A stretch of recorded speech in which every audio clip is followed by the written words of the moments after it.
السلام علیکم ناظرین، آپ دیکھ رہے ہیں ایشین نیوز HD۔ میں ہوں ملک خورشید حسن۔ خبر شامل کر رہے ہیں ڈسٹرکٹ ویاڑی سے۔ نمائندہ ایشین نیوز عامر رفیق سلطانی کی رپورٹ کے مطابق فلسطین میں اسرائیلی فوج کی بربریت اور مظالم کے خلاف مرکزی انجمن تاجران کی طرف سے ویاڑی پریس کلب کے سامنے احتجاجی مظاہرہ کیا گیا اور اسرائیل کے خلاف شدید نعرے بازی کی گئی۔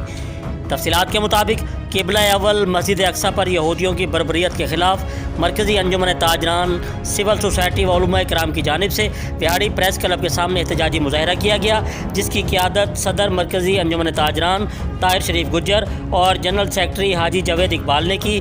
چودھری طاہر شریف گجر نے کہا کہ اس وقت اسرائیل فلسطین میں دنیا کی بدترین دہشت گردی کر رہا ہے، مگر انسانی حقوق کے ادارے خاموش ہیں۔ اسرائیلی فوجیوں کی طرف سے خواتین اور بچوں پر ظلم کے پہاڑ توڑے جا رہے ہیں۔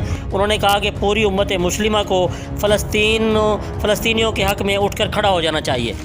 اس موقع پر مزید حاجی جاوید اقبال نے کہا کہ یہودیوں کو قبلہ اول پر کسی صورت قابض نہیں ہونے دیں گے۔ احتجاجی مظاہرین نے اسرائیلی فوج کے خلاف شدید نعرے بازی بھی کی۔